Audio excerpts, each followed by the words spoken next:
Salut la team Taylor, j'espère que vous allez bien. Moi ça va. Alors aujourd'hui, comme vous avez pu voir dans le titre, on va aborder un sujet très sensible, les abus sexuels au sein de la famille. Pourquoi j'ai choisi ce sujet-là? Parce que malheureusement, j'ai pu constater qu'il y avait énormément d'hommes et de femmes qui ont subi ça dans leur enfance.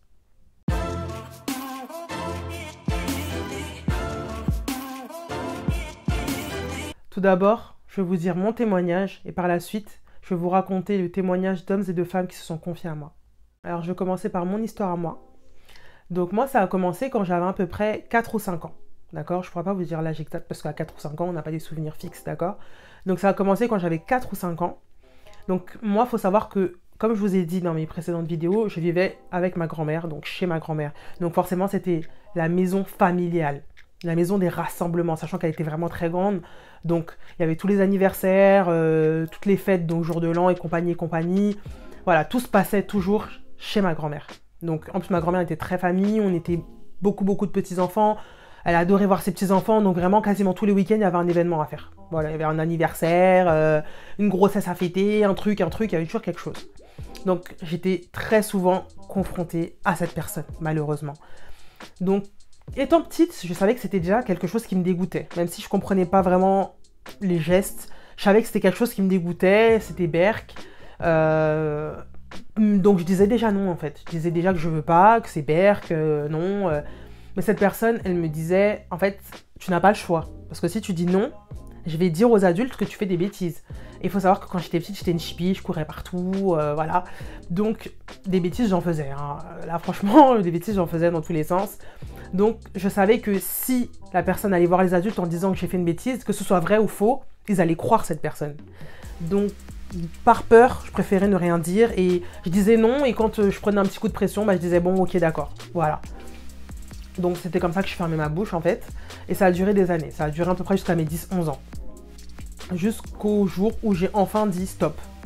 Où il y a eu un gros clash avec cette personne et j'ai dit en fait stop. Donc si tu veux aller voir les adultes, tu peux. Mais là stop. Stop. Vraiment stop. Et si tu vas voir les adultes, bah, je vais leur dire ce que tu fais. Et je vais leur dire que voilà, je disais non, que tu m'as forcé, etc. Donc ça s'est arrêté comme ça parce que finalement c'était l'arroseur arrosé. Parce que finalement c'est la personne qui a pris peur. Donc ça s'est arrêté comme ça. J'en ai jamais parlé à qui que ce soit de ma famille. J'ai toujours eu honte, j'ai toujours eu peur des moqueries. Faut savoir que dans ma famille, c'était vraiment les chamailleries H24, on rigole sur tout et n'importe quoi. Et je savais pas comment ils allaient prendre ça. D'accord? Est-ce qu'ils allaient me croire? Est-ce qu'ils allaient se moquer? Voilà, j'avais peur des jugements des autres, de ma famille, pas de mes amis ou quoi. Hein, vraiment, ma famille. Donc, j'osais pas. Donc, j'en ai jamais parlé jusqu'à maintenant. Hein, jusqu'à maintenant, j'en ai jamais parlé aux gens de ma famille. Je pourrais, parce que maintenant je suis adulte, maintenant il n'y a plus autant d'événements de famille, etc. Mais non, je n'ai pas le courage d'en parler à qui que ce soit. Un jour, j'ai eu le déclic où j'ai voulu en parler vraiment. Pourquoi? Parce que j'ai entendu que cette personne allait parrainer un enfant de la famille. Et à ce moment-là, j'ai eu peur pour l'enfant. Je me suis dit, mais parrainer, ça veut dire que cette personne, elle pourra de temps en temps prendre l'enfant et faire des sorties avec l'enfant, etc., etc. Et si l'enfant vit ce que j'ai vécu? Et si l'enfant n'ose pas en parler, personne ne saura, personne ne pourra le protéger, même moi je pourrais pas. Et je pourrais pas aller interroger l'enfant et lui faire peur s'il y a rien non plus. Voilà, donc je me suis posé un tas de questions et c'est là où j'ai vraiment pris peur pour cet enfant et j'ai voulu en parler. Par la suite, le parrainage ne s'est pas fait, je crois, donc j'ai rien dit. Je me suis dit s'il se fait, on verra. Donc j'ai rien dit. À l'heure actuelle, je sais pas si le parrainage s'est fait ou pas, mais je pense que si un jour on me confirme que effectivement ça s'est fait, ça me donnera le courage d'en parler. Vraiment, je préfère en parler, quitte à avoir une petite honte, une petite gêne, et peut-être protéger cet enfant, plutôt que de continuer à le garder pour moi, et de mettre un enfant peut-être de ma propre famille en danger. Voilà. Donc maintenant, je vais vous apporter le témoignage d'un homme. Donc il avait 12 ans au moment des faits, et il a été abusé par sa tante pendant 1 an. Quelles ont été les répercussions? 2 mois avant son mariage, il l'a annulé. Parce qu'il a eu un élan de stress, un élan de panique. Il a annulé son mariage. Il est tombé dans des excès, dont l'alcool. Il a eu un soulagement uniquement à la mort de sa tante. Le seul moment où il s'est senti enfin libre, enfin détaché de ce qui s'était passé, c'était au décès de sa tante. De là, il a osé en parler. Et les gens se sont moqués de lui. Ils lui ont dit qu'il aurait pu se défendre au moment des faits. Et ils lui ont dit aussi que son histoire n'était finalement pas si grave. Alors je vais vous raconter le témoignage d'un autre homme qui lui a eu le courage d'écrire un livre qui s'appelle Repères. Cet homme, il a été abusé quand il avait 7 ans par sa cousine qui avait 20 ans. Sur le moment, il n'a pas tellement compris ce qui se passait, ce qu'elle faisait. Il a compris qu'à l'âge adulte, qu'effectivement ce n'était pas normal en fait. Donc maintenant, je vais vous raconter le témoignage d'une femme. Elle a été abusée par son grand-père maternel. Elle avait effacé tout souvenir de cette période et c'est cette année, après un cauchemar, que tout lui est revenu. Donc elle a été abusée entre 8 et 12 ans. Au moment des faits, elle se rappelle qu'elle était complètement paralysée en fait. Elle lui laissait faire, elle attendait la fin. Après coup, elle se sentait sale. C'était la pire période de sa vie. C'était comme une torture en fait. Dans sa famille, personne ne s'en doutait. Personne ne voyait ce qui se passait. Du coup, elle était obligée tous les week-ends d'aller chez ses grands-parents. Elle s'est sentie libre uniquement au moment du décès de cet homme. Je vais vous raconter le témoignage d'un autre homme. Il avait 8 ans au moment des faits. Son cousin en avait 12. Ils étaient allongés dans la chambre et jouaient à la console, quand tout à coup son cousin a baissé son pyjama et a abusé de sa confiance. Là, je vais vous raconter l'histoire d'une femme. La première fois, elle avait 7 ans. Et elle a été abusée par son grand cousin, de 16 ans. Un soir, il jouait à cache-cache. Elle a été la première à être trouvée. Il a commencé à la toucher, en lui disant de ne le dire à personne, sinon il la traiterait de menteuse. Comme il était beaucoup plus grand qu'elle, elle y a cru. Elle a pris peur, donc elle n'a rien dit. Il a continué ça jusqu'à ses 10 ans, chaque vacances et chaque week-end. Mais c'est pas fini. La deuxième fois, c'était son oncle. Elle avait 13 ans. Un jour, il devait la surveiller, mais il est devenu très tactile. À table, il a commencé à lui toucher la cuisse. Elle a prétexté ne pas s'en sentir bien pour pouvoir fuir dans sa chambre. Mais il l'a rejoint. Elle lui a dit ne pas aimer ça, qu'elle voulait qu'il arrête, mais il s'est énervé en lui disant qu'elle était vicieuse, que c'était une malpropre. Donc de là, elle n'avait plus le choix, elle a fermé sa bouche et elle l'a laissé faire. Il a abusé d'elle très violemment. Et ça, pendant 4 soirs d'affilée. Par la suite, elle a fait plusieurs dépressions. Et à l'heure actuelle, elle est toujours dépressive. Elle a fait de multiples grosses crises d'angoisse. Et elle a des terreurs nocturnes. Elle ne fait plus confiance aux hommes, malgré qu'elle ait vu plusieurs spécialistes. Elle ne s'accepte pas physiquement.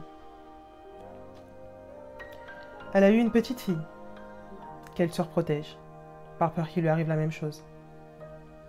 Malgré le décès de cet homme, il y a encore de grosses conséquences sur sa vie. Cette histoire-là sera totalement différente. C'est l'histoire d'un homme qui, lui, a été accusé à tort. Voici son histoire. Cet homme, il avait 18 ans au moment des faits, quand son petit cousin l'a accusé d'abus. Par ces accusations, d'énormes conflits familiaux éclatent. Un mois après, l'OPJ téléphone. Il demande un rendez-vous pour une audition. Mais cette audition était en fait un rendez-vous pour une garde à vue qui dure 3 jours. À l'issue de cette garde à vue, l'enfer commence. Pendant 3 ans, il est sous contrôle judiciaire. Il doit venir pointer au commissariat 2 fois par mois. Quand il arrive au commissariat, on l'accueille avec un grand sourire. On lui demande son nom, son prénom. Quand il voit pourquoi il est là, le regard change.